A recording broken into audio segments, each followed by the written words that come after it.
यहाँ कौन आया जो गया नहीं, और क्या मिला जो छोटा नहीं। भगवान कृष्ण गीता में कहते हैं, हे अर्जुन, जो आज तुम्हारा है वह कल किसी का था, परसों किसी का हो जाएगा, और परिवर्तन ही संसार का नियम है। इस परिवर्तनशील तत्व को अपना मानना यही दुखों का कारण है। आप जानते हैं कि जब महाभारत शुरू होने वाला था, उससे पहले अर्जुन के जीवन में बहुत मोह आया। भगवान कृष्ण उससे आत्मज्ञान कराते हैं। आत्मा क्या है, शरीर क्या है, शरीर कैसे बना है, आत्मा शरीर को त्याग करके कहां जाता है। अर्जुन को समझाते समझाते एक गीता ग्रंथ बन गया। बताइए, एक मनुष्य को समझाने के लिए भगवान कृष्ण के मुख से जो निकला वो गीता बन गया। आज जो आप 4 वेद देख रहे हैं, 6 शास्त्र देख रहे हैं, 18 पुराण देख रहे हैं, ये किसके लिए बना है? किसी बैल को सुधारने के लिए नहीं, गाय को सुधारने के लिए नहीं, ये मनुष्य को सुधारने के लिए बना है। फिर भी मनुष्य नहीं सुधारता है, फिर भी मनुष्य को कर्म करता है। आज देखिए, हमारे बहन डॉक्टर कलकत्ता में एक बहन के साथ जो दुष्कर्म होता है, डॉक्टर का उम्र लगभग 30 का है और नाइट ड्यूटी करती है।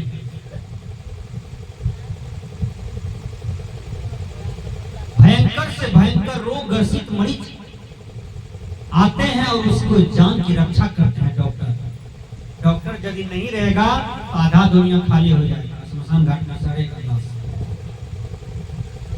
डॉक्टर धरती का भगवान है जो आदमी की शरीर की रक्षा करता है, और डॉक्टर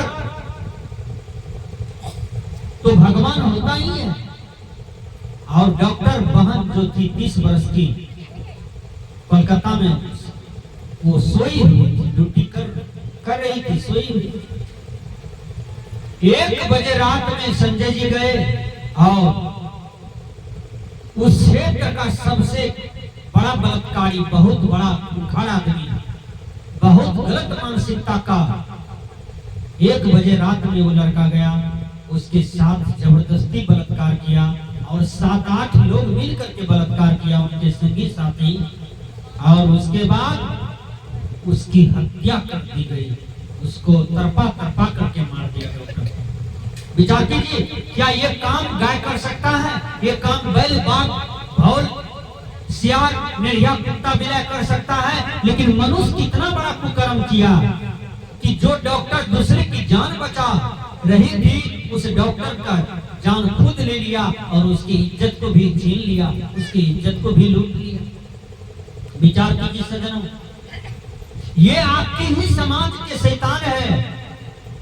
इसलिए हर आदमी अपने अपने बच्चा को बढ़िया बढ़िया शिक्षा दीजिए, बढ़िया बढ़िया भाषा सिखाइए, बढ़िया बढ़िया बोली सिखाइए, बढ़िया बढ़िया संस्कार की बात सिखाइए और बढ़िया संगति में उसको बैठाइए, ताकि आपका जवान बेटा जवान बेटी न बिगड़े। नहीं तो आपका नाक कटेगा, समाज का नाक कटेगा और एक दिन आप दुख को झेलिएगा।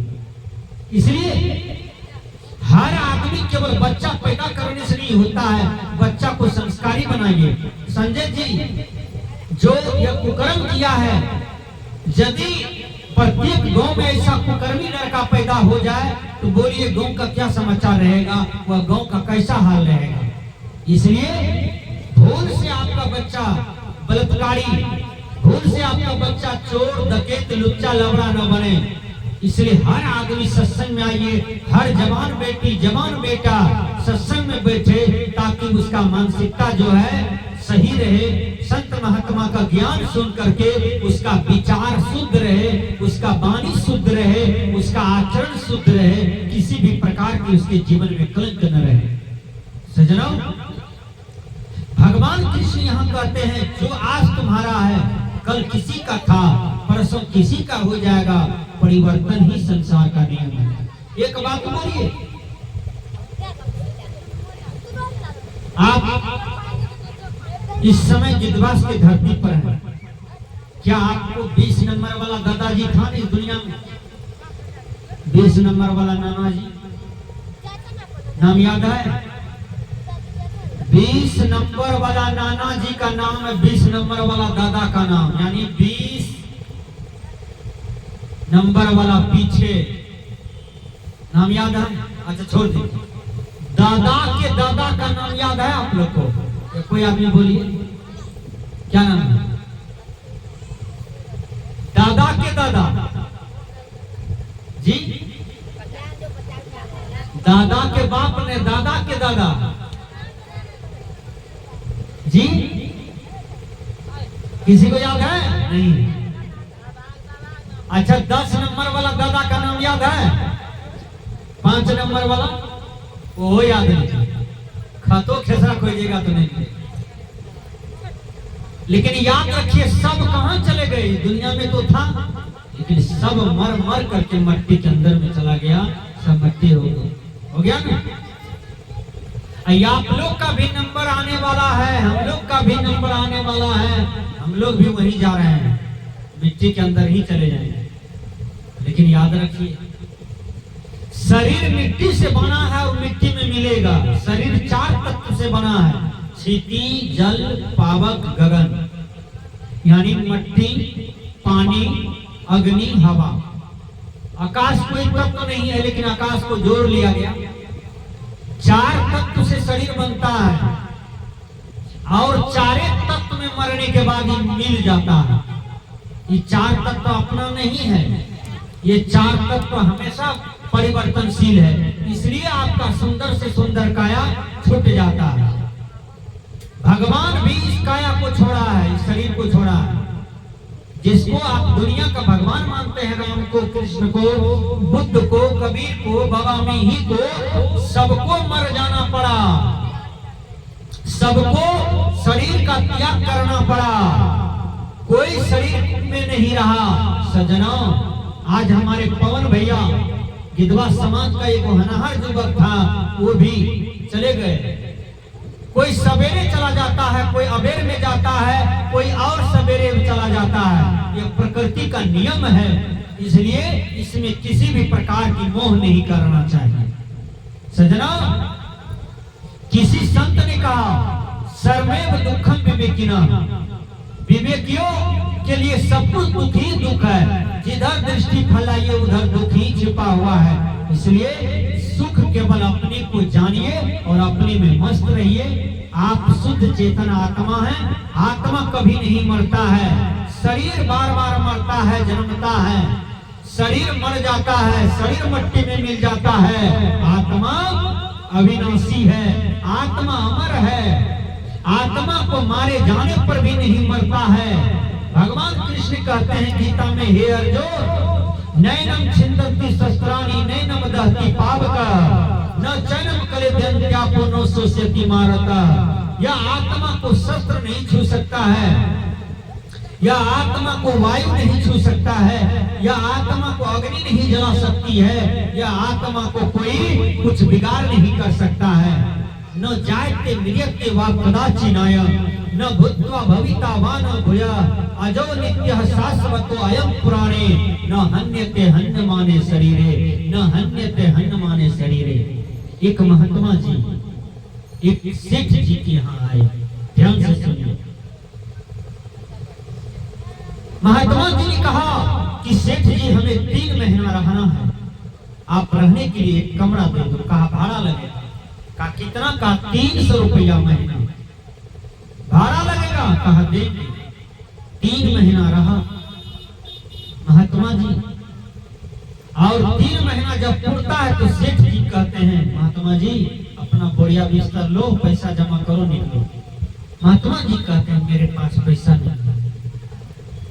कहा जो भी तुम्हारे पास सामान है रख दो और यहाँ से निकलो।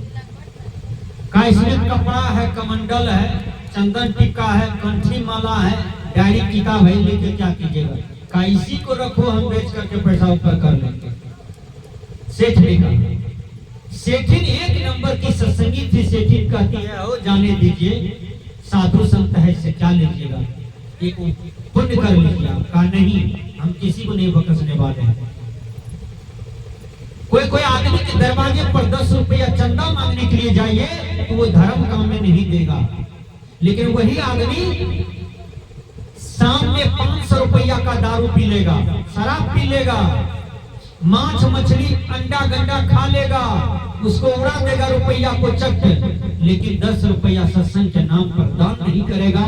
वो अभागा इस दुनिया में मनुष्य बन करके कहा है, जो बढ़िया बढ़िया काम नहीं कर पाया, कभी भगवान के लिए सुंदर काम में धन दौलत नहीं दे पाया। सजनों, दानी बनिए, हर आदमी को दान करना चाहिए। ये संत भगवान मंच पर बैठे हैं, 10 रुपया दान नहीं कर पाए हैं? क्यों नहीं किए? सत्संग का चंदा मांगने गए, आप 10 रुपया दे नहीं पाए, चावल नहीं दान कर पाए। महात्मा भूखा चला गया, आपके यहाँ से एक मुट्ठी चावल रोटी नहीं खिला पाए। कैसा जीवन जीते हैं आप? अतिथि आपके दरवाजे पर से भूखा चला गया और आप एक मुट्ठी अनाज नहीं पूछ पाए खाने के लिए। आदमी प्यासा चला गया आपके दरवाजे पर, एक गिलास पानी नहीं पिला पाए। आप कैसा लोग हैं, कैसा मनुष्य है? इसलिए हर जीव का रक्षा कीजिए, हर जीव का सेवा करने का प्रयास कीजिए।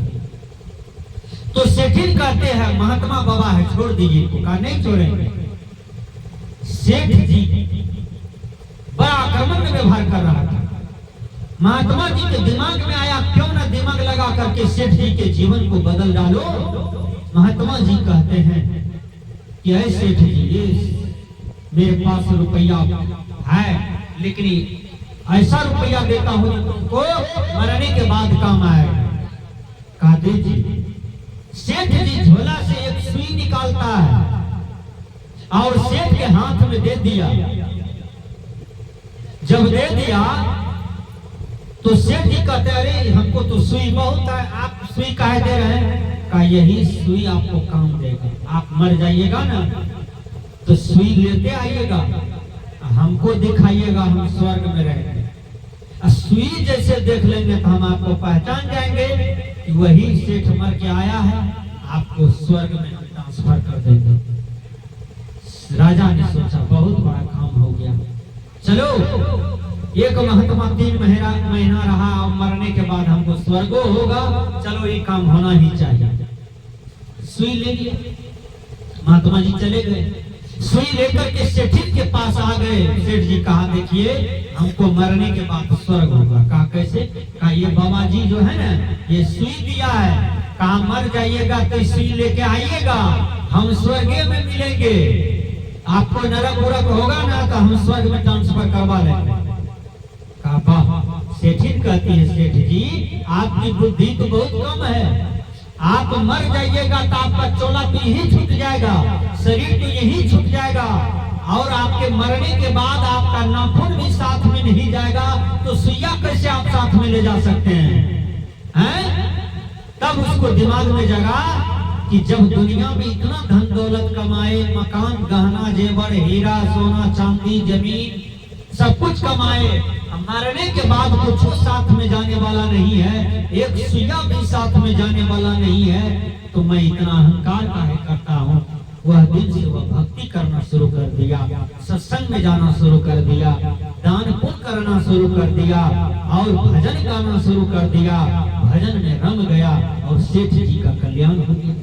सजनों, आदमी ये सोचता है कि हम कभी नहीं मरेंगे, मरना सबको है, याद रखिए, लेकिन कब मरना है, कैसे मरना है, इसके लिए आपके जीवन में भजन चाहिए। सजना, यदि भजन नहीं कीजिएगा तो फिर आपके जीवन में बहुत बड़ी दुर्गति आएगी, इसलिए भजन करना चाहिए।